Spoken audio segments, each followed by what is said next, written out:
My name is Sophia, and at 31, I work part-time at a neighborhood supermarket. Today marks the beginning of November, a time when things start to get busy as we head towards the year-end. The manager approached me, expressing interest in discussing some time off over Christmas.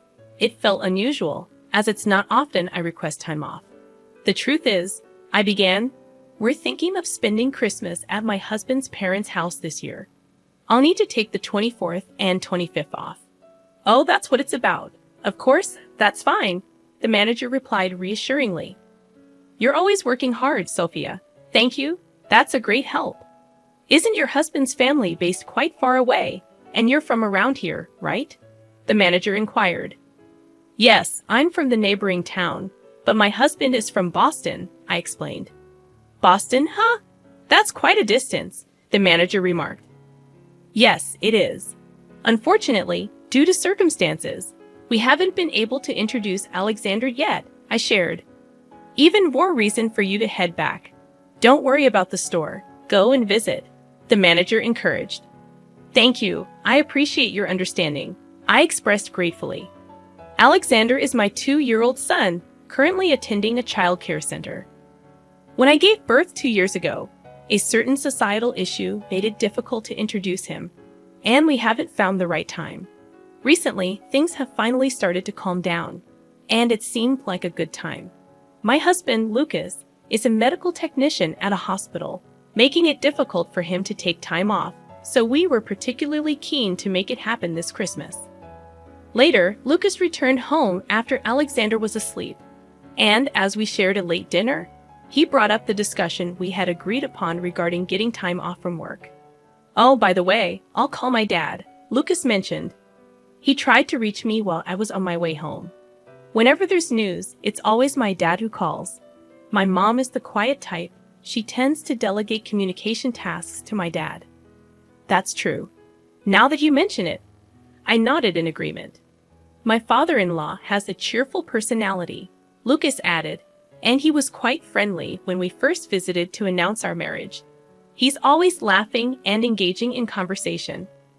On the other hand, mother-in-law, as I put it, is quiet and speaks sparingly. Honestly, since getting married, we've hardly had the chance to converse, and I was hoping this visit to Lucas's home would help close the distance a bit. Lucas ended the call with his dad and turned to me, saying, Dad is really excited to meet Alexander. He can't stop talking about it. Let me know if there's anything you want or need, he said, casting a thoughtful glance my way. I couldn't help but wonder what would unfold when we arrived, but I found solace in their excitement. My parents had also urged us to go this year, insisting we introduce Alexander. But you love father-in-law and mother-in-law too, don't you? Poof, we're both in the same boat, aren't we? Anticipation filled us as we finally returned to Lucas's home. The day we had been eagerly awaiting had arrived, Christmas morning. After about a 4-hour drive, we pulled up to Lucas's house just before noon. I noticed sister-in-law's family's car parked there, indicating their early arrival. Merry Christmas, we called out as we stepped into the entrance. There, with a beaming smile, stood father-in-law. Good job on the drive. Take it easy today. In his arms was Ava, sister-in-law's daughter. Oh, Ava, you've grown so much, I exclaimed. I'm 6 years old now, she announced proudly. Really? You're in elementary school, I replied, amazed. Oh, there's Alexander, Ava said, stepping down from father-in-law's embrace to greet him. Alexander returned her smile, melting our hearts. Come on in, father-in-law ushered us into the living room, where sister-in-law Isabella and her husband awaited. Isabella's husband offered a warm smile, while Isabella herself appeared distant. Merry Christmas, we greeted them, but there was no response from Isabella. Feeling a bit awkward, I tried to brush it off as Lucas joined us and greeted them warmly. Isabella, Henry, Merry Christmas, he said. Oh, we haven't seen each other for a while, have we? How have you been? Isabella, who had been staring at us until a moment ago, now flashed us a smile. Did they just ignore me? It seemed like neither Isabella's husband nor Lucas noticed. Maybe I'm overthinking this, I thought, trying to shake off the discomfort as I settled into the living room. Lucas watched Alexander while I offered to help mother-in-law in the kitchen. I'm good, really? He insisted, but I knew it was important to lend a hand when we could. As Lucas kept an eye on Alexander, I made my way to the kitchen, where mother-in-law was busy. Merry Christmas, mother-in-law. Let me help you, I offered. But as soon as I spoke, she shot me a glare, bumped my shoulder, and said, "You're in the way," before retreating to the living room. I could hear her say, "Oh, Lucas, Merry Christmas. Have you been well? What's going on? First, sister-in-law, and now mother-in-law. Did I do something wrong?" I couldn't think of anything. Lucas and I have been married for 4 years, and it's been 2 years since Alexander was born. We haven't really spoken or even communicated much over the phone during this time. What could it be? I don't understand. Maybe I shouldn't let it bother me. We were planning to head home later that day, so I decided I would discuss it with Lucas when we had the time and stopped worrying about it for the moment. When I returned to the living room and took Alexander from Lucas, father-in-law said, "Here you go, Alexander, monetary gifts for you." Alexander seemed really happy with the envelope father-in-law handed him. "Ah, Sophia, did you hear that?" Alexander just said, "Thank you" to me. What a smart kid. Father-in-law looked really happy. But what caught my attention was the sight of mother-in-law and sister-in-law grinning as soon as Alexander received the envelope. It wasn't just a simple grin, it seemed rather sarcastic. I instinctively felt they were up to something, but I reassured myself. Nothing like this has ever happened before. It must all be in my head. And so time passed, and in the evening, we headed home. The next day, we went to my parents' house since we see them often. Alexander was all smiles when he saw his grandparents. "Merry Christmas. Your grandpa and grandma have presents for you." Lucas and I were a bit taken aback by how much my parents spoiled Alexander. Just like the day before, my dad handed Alexander monetary gifts. "Ah, oh, Sophia, did you hear that?" Alexander just said, "Thank you" to me. You're kidding. That's exactly what father-in-law said. Everyone laughed. As I took the monetary gifts from Alexander, I felt something unusual with my hand. Why does it feel so heavy? I had not sensed anything inside the envelope when I received it from my father-in-law the day before. Yet, I couldn't help but wonder at that moment. He wouldn't have put $100 in here, would he? Is that even okay? I decided to chalk it up to my parents' indulgent love for Alexander. Our home is about a 30-minute drive from where we were, so we ate lunch and then headed back. After giving Alexander a bath and putting him to bed, I decided to check the monetary gifts. Oh, it is indeed $100, just like last year. Huh, I kind of feel guilty. Well, we'll have to give something back in return, won't we? Just like last year, my parents didn't hold back, given I'm an only child, and Alexander is their first grandchild. I understood their affection, and yet I was a little flabbergasted. Nevertheless, I felt grateful, so I jotted down the amount of money received. But my dad seemed quite eager too. He was totally in sync with my father-in-law. This year will be interesting. Last year, since we couldn't meet, they had sent us a gift card, and the amount on the card was $100. They were thrilled to have a grandson, weren't they?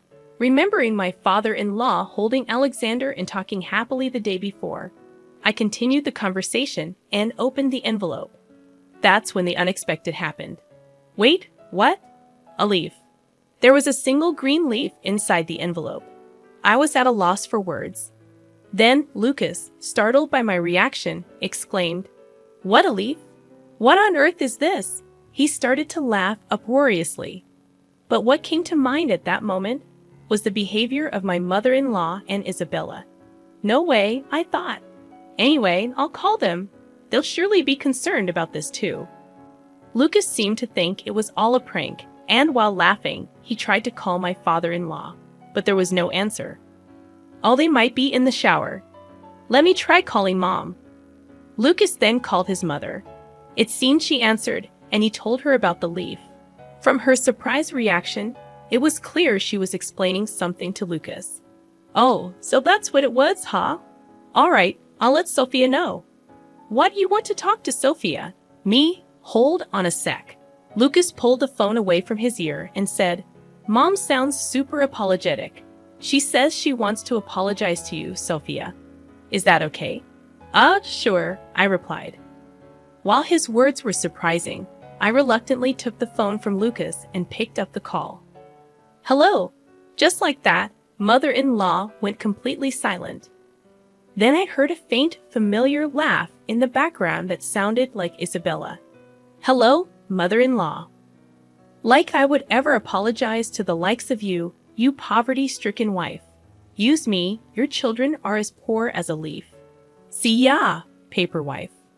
With those unbelievable words thrown at me, she hung up. At that moment, I realized all the events of yesterday were an act of spite. What's wrong, Sophia? You seem off. But how could I ever convince Lucas of what just transpired? First, I needed to find out what mother-in-law told Lucas. Hey, what did mother-in-law say to you? Well, it seems like Dad accidentally gave out the gifts that Ava had prepared. Remember how Isabella and her family came over for Christmas? First, Dad had prepared some monetary gifts. Then Ava said she wanted to help too. Somehow, in the process, she decided to include a leaf from the garden as a bonus. She might have swapped it with the money. I see. What's up, Sophia? You seem off. I found myself at a loss for words, suddenly labeled as a poverty-stricken wife. I had never experienced something like this before and struggled to find the right words to explain what had happened. Just as I was about to speak, a call came in from father-in-law. Oh, sorry, Dad. Maybe he's calling back, Lucas said, putting the phone on the table and switching it to speaker. The phone rustled, and Lucas asked, Dad, did you call by mistake? Lucas? Oh, it says Lucas on the phone. Ava, is that you? Yeah, you got it. It turned out Ava was the one who called back using father-in-law's phone. You're going to get in trouble with Grandpa, Ava. That's fine. I wanted to talk. Grandpa's in the shower. It's all good. Plus, Grandpa always says we should answer the phone when it rings, so I'm talking for him. Lucas commented, Well, it's nice that Ava is happy to talk on the phone. This isn't the right time, perhaps sensing my mood. Sorry, Ava. We're in the middle of an important conversation. Oh, really? Well, that's a bummer. Bye, Lucas, and bye, poor auntie. Wait, Ava, What's up? What did you say at the end? Both Lucas and I didn't miss what Ava had said at the end. It sounded like she said, poor wife, because Mommy's grandma also called Auntie poor wife. She just said it earlier too. Right now, Mom and Grandma are chatting over coffee. Ava, could you explain to Lucas what you mean by earlier? When Grandma was on the phone? Yes, so here's the thing. Broke wife once mentioned this to me. It's all about the leaf. Mom used to prepare the leaf with a smile and taught me all about it. She said that for the less fortunate, monetary gifts come down to a single leaf. Lucas looked at me with a baffled expression, and all I could do was stay silent. That's when my sister-in-law, who had noticed Ava's phone call, shouted, Ava. However, at that same moment, my father-in-law said, We'll talk about it later. Feeling confused about what was happening, I saw the phone being handed over from Ava to my father-in-law. Sorry about that. I was taking a shower. Then when I got dressed and came out, I found Ava saying something outrageous. So you heard it too, Dad? I'm sorry, Lucas. Could you hand the phone to Sophia? No worries, Dad. We're on speaker. Sophia's listening too. All right, Sophia, was what Ava just said true? And those bizarre words were targeted at you, right? Yes, that's right. My father-in-law stammered over his words. Behind him, I could hear my mother-in-law and sister-in-law speaking rapidly and agitatedly, as if trying to make excuses. My father-in-law sighed deeply. I am truly sorry. Please don't blame Ava. She didn't mean any harm. No, it's all right. We don't mind at all. Ava's not at fault here. Thank you. I'll follow up on this matter. Isabella's here too. We'll confirm things with her. With that, he ended the call, Lucas then looked at me, apologizing. I'm really sorry. I have no idea what's going on, he said, utterly confused. I shared with him all the discomfort I felt during my visits to Lucas's house. We decided to wait for a response from my father-in-law. Surprisingly, we received a reply sooner than expected. And amazingly, the very next day, Isabella's husband drove father-in-law, mother-in-law, and Isabella to our house.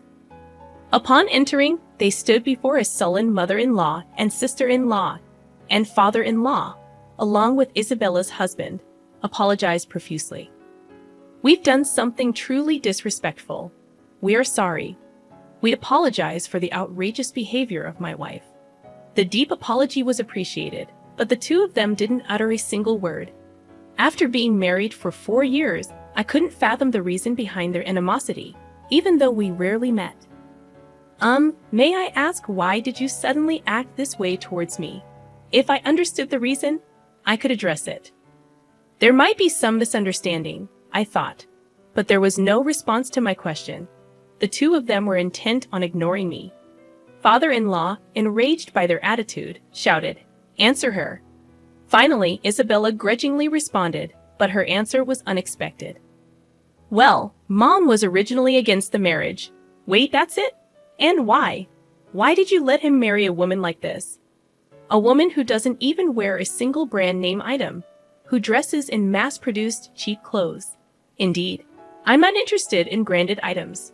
On the other hand, Isabella is the type who likes branded goods, and my mother-in-law also owns and wears a few brand-named items. Are you saying? Don't tell me that's the only reason you insulted her? That's all it is. I just don't want her in our family. I wish they would divorce soon, and she would just disappear. You know, how could you say something so rude? And what about you? Why are you supporting such a woman? You're a top-tier company employee and elite.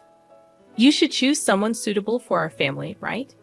Despite Lucas being a well-qualified medical professional, we can't accept such a woman as a family member, can we? Upon hearing Isabella's true feelings, her husband was speechless. However, it would soon be proven by the next words of my mother-in-law that this attitude was inherited from her. Originally, you see, I had found a suitable partner for Lucas. Despite that, he brought home some unknown woman and declared they were getting married. It was a true shock. What, you were doing such a thing without telling us? There are limits to what's acceptable to do to Sophia. It's fine, isn't it? She's just a poor girl, isn't she? Her parents didn't seem very impressive either, quite impoverished, don't you think? She wasn't wearing a single branded item. In other words, she's from a struggling household that finds it hard to make ends meet, right? What? What are you saying? Besides, to love a child born of such a woman? Impossible. It would taint our precious Ava. We had plans for her to marry a friend's child. Upon hearing his mother's true feelings, Lucas was speechless. Feeling the same way, wondering how I could have missed all this, considering that my father-in-law called not out of interest but disinterest. Everything makes sense as harassment. Well, it's fine if you divorced. Please do it as soon as possible. Let's go. We don't need to get involved in this farce, I said, ready to clear up a misunderstanding for the sake of my pride. Just as my father-in-law was about to say something, I was ready to defend myself. The ones who dramatically opened the living room door were my parents. It's been a while, father-in-law, mother-in-law. Did Sophia call you? My parents, aware of the situation, had arrived just in time. When they heard that my father-in-law was coming over, I had contacted them. It seemed they had heard some of mother-in-law's terrible comments from outside the door. Their timing was perfect. My parents approached mother-in-law with serious faces. What is it?